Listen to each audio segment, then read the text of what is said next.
ഇന്ന് ഞാൻ വന്നിട്ടുള്ളത് നോമ്പ് തുറക്കുമ്പോൾ ഉണ്ടാക്കാൻ പറ്റിയിട്ടുള്ള ഒരു പെരി പെരി ചിക്കൻ ബോക്സിൻ്റെ റെസിപ്പി ആയിട്ടാണ്. ഇത് നമ്മൾ ഉണ്ടാക്കിയെടുക്കുന്നത് സമൂസ ഷീറ്റിലാണ് ഉണ്ടാക്കിയെടുക്കുന്നത്. അപ്പോൾ ആദ്യം നമുക്ക് പെരി പെരി ചിക്കൻ്റെ മസാല ഉണ്ടാക്കിയെടുക്കാം.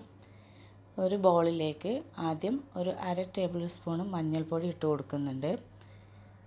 ഇനി ഇതിലേക്ക് ഒരു കളറൊക്കെ കിട്ടാൻ വേണ്ടിയിട്ട് ഒരു 2 ടേബിൾ സ്പൂണ് കാശ്മീരി ചില്ലി പൗഡറും കൂടി ചേർത്ത് കൊടുക്കുന്നുണ്ട്. പിന്നീട് നമ്മൾ ചേർത്ത് കൊടുക്കുന്നത് എരിവിനായിട്ട് ഒരു 1/2 ടേബിൾ സ്പൂണ് കുരുമുളക് പൊടിയും ഒരു 1/4 ടേബിൾ സ്പൂണ് പാപ്രിക്ക പൊടിയുമാണ് ചേർത്ത് കൊടുക്കുന്നത്. അതുണ്ടെങ്കിൽ ചേർത്ത് കൊടുത്താൽ മതി. പിന്നെ ഒരു 1/4 ടേബിൾ സ്പൂണ് ഗരം മസാലയും കൂടെ ചേർത്ത് കൊടുക്കുന്നുണ്ട്. ആവശ്യത്തിനുള്ള ഉപ്പ് കൂടി ചേർത്ത് കൊടുത്തിട്ട് അതിലേക്ക് ഒരു 1/2 ടേബിൾ സ്പൂണ് ചെറുനാരങ്ങ നീര് കൂടി ചേർത്ത് കൊടുത്തിട്ട് നന്നായിട്ടൊന്ന് മിക്സ് ചെയ്ത് കൊടുക്കുക. ഇനി ഇതിലേക്ക് ആവശ്യത്തിനുള്ള വെള്ളം ഒഴിച്ച് കൊടുത്തിട്ട് നമുക്കൊരു പേസ്റ്റ് പോലെ ആക്കിയെടുക്കാം.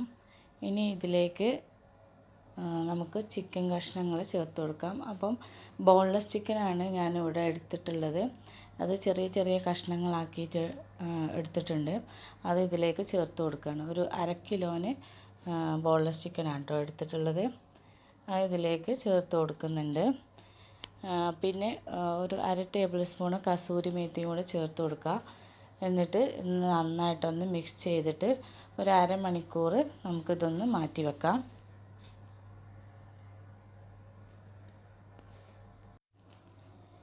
ഇനി പാൻ ചൂടാക്കിയിട്ട് ഓയിൽ ഒഴിച്ച് കൊടുക്കാം. ഞാനിവിടെ ഒലീവ് ഓയിലാണ് കേട്ടോ എടുക്കുന്നത്. അപ്പോൾ നല്ലൊരു ഫ്ലേവറൊക്കെ കിട്ടുമല്ലോ.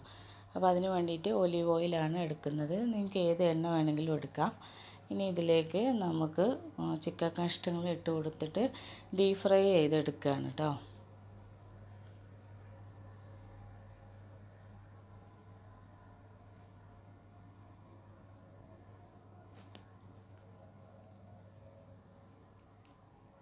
അപ്പോൾ ഇതിലേക്ക് നിങ്ങൾക്ക് ഇഷ്ടമുള്ള മസാലപ്പൊടികൾ ചേർത്ത് കൊടുക്കാം.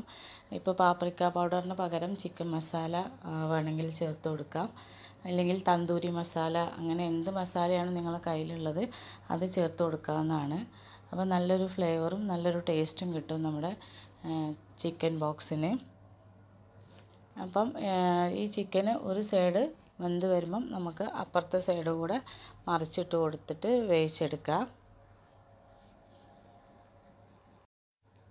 ഇപ്പോൾ ചിക്കൻ കഷ്ണങ്ങളൊക്കെ നന്നായിട്ട് വെന്ത് വന്നിട്ടുണ്ടോ. അപ്പം ബോൺലെസ് ചിക്കൻ ആയതുകൊണ്ട് നമുക്ക് പെട്ടെന്ന് തന്നെ ഇത് വേവിച്ചെടുക്കണ പരിപാടിയൊക്കെ പെട്ടെന്ന് തീർന്ന് കിട്ടും. ഇനി ഇത് ഒരു പ്ലേറ്റിലേക്ക് മാറ്റി കൊടുക്കുകയാണ്. അതിന് ശേഷം ഇതിലേക്ക് വേണ്ട മസാലകൾ ഉണ്ടാക്കിയെടുക്കണം. അപ്പം നമ്മൾ ചിക്കൻ വേവിച്ചിട്ടുള്ള സെയിം എണ്ണയിൽ തന്നെയാണ് നമ്മൾ ബാക്കിയുള്ള ഇൻഗ്രീഡിയൻസ് ഇട്ട് കൊടുക്കുന്നത്. ആദ്യം ഒരു 3 വെളുത്തുള്ളിയുടെ അല്ലി ചെറുതാക്കി അരിഞ്ഞ് ഇട്ട് കൊടുക്കുന്നുണ്ട്. പിന്നെ ഒരു ചെറിയ കഷ്ണം ചെറുതാക്കി അരിഞ്ഞ് ചേർത്ത് കൊടുക്കുന്നുണ്ട്. ഇനി ഒരു 1/2 കഷ്ണം സവാള ചെറുതാക്കി അരിഞ്ഞ് ചേർത്ത് കൊടുക്കുക. ഇനി അതേപോലെ തന്നെ ഒരു ചെറിയ കഷ്ണം ക്യാപ്സിക്കം ചെറുതാക്കി അരിഞ്ഞും കൂടെ ചേർത്ത് കൊടുക്കുന്നുണ്ട്. ഇത് സാലഡിൻ്റെ തക്കാളിയാണ്. അതൊരു 2-3 എണ്ണം ചെറുതാക്കി അരിഞ്ഞത് ഇട്ട് കൊടുക്കുക. ഇനി ഇതില്ലെങ്കിൽ നമുക്ക് സാധാ തക്കാളി വേണമെങ്കിലും ചേർത്ത് കൊടുക്കാം. ഇതിൽ കുറച്ച് പുളി കുറവായിരിക്കും, അതുകൊണ്ടാണ് സാലഡിൻ്റെ തക്കാളി എടുത്തിട്ടുള്ളത്. എന്നിട്ട് നന്നായിട്ടൊന്ന് വഴറ്റി കൊടുക്കുക. ഇനി ഇതിലേക്ക് ആവശ്യത്തിനുള്ള ഉപ്പ് കൂടി ചേർത്ത് കൊടുക്കാം. പിന്നെ നമ്മൾ നേരത്തെ വേവിച്ച് വെച്ചിട്ടുള്ള ചിക്കൻ കഷ്ണങ്ങൾ ഇട്ട് കൊടുക്കുകയാണ്. ഞാനത് ഒന്നും കൂടെ ചെറുതാക്കി കഷ്ണങ്ങളാക്കി എടുത്തിട്ടുണ്ട്. അതും കൂടെ ഇട്ട് കൊടുത്തിട്ട് നന്നായിട്ടൊന്ന് മിക്സ് ചെയ്തെടുക്കുക. ഇനി ഇതിലേക്കുള്ള സോസുകളൊക്കെ ചേർത്ത് കൊടുക്കുക കേട്ടോ. അപ്പം ഒരു 3 ടേബിൾ സ്പൂണോളം ടൊമാറ്റോ സോസ് ചേർത്ത് കൊടുക്കുന്നുണ്ട്. അതേപോലെ ഒരു 2-3 ടേബിൾ സ്പൂണ് മയോണൈസ് കൂടി ചേർത്ത് കൊടുക്കുന്നുണ്ട്. ഇനി നിങ്ങൾക്ക് ഇതിലേക്ക് ചീസ് വേണമെങ്കിൽ ചീസ് കൂടെ ഇട്ട് കൊടുക്കാം കേട്ടോ. അപ്പോൾ ഞാനിവിടെ ചീസൊന്നും ചേർക്കുന്നില്ല. ഇങ്ങനെ തന്നെ കഴിക്കാൻ നല്ല ടേസ്റ്റാണ്. അപ്പോൾ നമ്മുടെ ഫില്ലിംഗ് ഒക്കെ റെഡി ആയിട്ടുണ്ട്. ഇനി നമുക്ക് സമൂസ ഷീറ്റിലേക്ക് ഇതിൻ്റെ ഫില്ലിംഗ് എല്ലാം റെഡിയാക്കി എടുക്കാം. അപ്പോൾ ആദ്യം ഒരു സമൂസ ഷീറ്റ് എടുത്തിട്ട് അതിൻ്റെ നടുഭാഗത്ത് കുറച്ച് മൈദപ്പൊടി വെള്ളത്തിൽ കലക്കിയതിൻ്റെ മിക്സ് വെച്ച് കൊടുക്കുകയാണ്. ഇനി അതിൻ്റെ മുകളിലേക്ക് അടുത്ത ഷീറ്റ് കൂടെ വെച്ച് കൊടുക്കുന്നു. ഇങ്ങനെ ക്രോസ് ആയിട്ടാണ് വെച്ച് കൊടുക്കുന്നത്. കാരണം നമ്മൾക്ക് ബോക്സ് ആണല്ലോ ഉണ്ടാക്കിയെടുക്കുന്നത്, അതിന് വേണ്ടിയിട്ട് കേട്ടോ. ഇനി നമ്മൾ ഉണ്ടാക്കിയെടുത്തിട്ടുള്ള ചിക്കൻ്റെയും മസാല ചേർത്ത് കൊടുക്കുകയാണ് നടുവിൽ.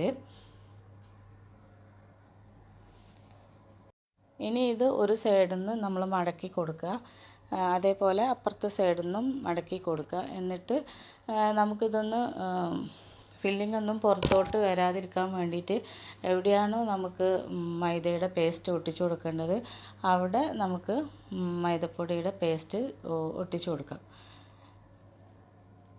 അതിന് ശേഷം എല്ലാ ഭാഗം കൂടെ നമ്മൾ ചേർത്ത് വെച്ച് കൊടുക്കുകയാണ്. ഒരു ബോക്സ് പോലെ ആക്കി എടുക്കുകയാണ്, അതാണ് ഇതിൻ്റെ ഉദ്ദേശം. ഫില്ലിങ്സ് ഒന്നും പുറത്തോട്ട് പോരാനും പാടില്ല. അപ്പോൾ അതിന് വേണ്ടിയിട്ട് നമ്മൾ വീണ്ടും മൈദയുടെ പേസ്റ്റ് ചേർത്ത് കൊടുക്കുന്നുണ്ട്. എന്നിട്ട് 4 ഭാഗവും നമ്മൾ നന്നായിട്ട് ഒട്ടിച്ചെടുക്കുന്നുണ്ട്, ഒരു ബോക്സ് പോലെ. അപ്പോൾ ഇതാ സംഭവം റെഡി ആയിട്ടുണ്ട്. ഇങ്ങനെയാണ് ഉണ്ടാവുക അത്. ഇനി നമുക്കിത് ചൂടായ എണ്ണയിലിട്ടിട്ട് ഫ്രൈ ചെയ്തെടുക്കാം.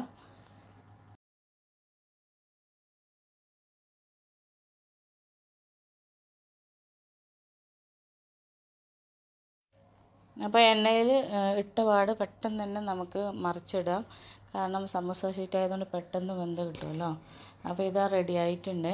ഇതേപോലെ നമുക്ക് ബാക്കിയുള്ളതും ഫ്രൈ ചെയ്തെടുക്കാം. ഇതിൻ്റെ ഫില്ലിങ് കഴിക്കാനായിട്ട് നല്ല ടേസ്റ്റാണ്. ഉണ്ടാക്കാത്തവരുണ്ടെങ്കിലൊക്കെ ഒന്ന് ട്രൈ ചെയ്ത് നോക്കുക. അപ്പോൾ ഇത് ബോക്സ് പോലെ എടുക്കുന്നതുകൊണ്ട് സമൂസ ഉണ്ടാക്കുന്ന അത്രയും എഫേർട്ടും ഇല്ല, പെട്ടെന്ന് പരിപാടിയും കഴിയും. ഇനി എന്ത് ഫില്ലിങ്സ് വേണമെങ്കിലും നമുക്കതിൽ നമ്മളൊരു ഐഡിയക്കനുസരിച്ച് ആക്കിയെടുക്കാം. ഇനിയിപ്പോൾ പെരി പെരി ചിക്കൻ മസാല അല്ലെങ്കിൽ തന്തൂരി ചിക്കൻ മസാലയുടെ ടേസ്റ്റിൽ വേണമെങ്കിലും നമുക്ക് ചിക്കൻ ആക്കിയെടുക്കാം. അപ്പോൾ ഉണ്ടാക്കാത്തവരുണ്ടെങ്കിൽ എല്ലാവരും ഇതൊന്ന് ട്രൈ ചെയ്ത് നോക്കുക, എല്ലാവർക്കും ഇഷ്ടപ്പെടും.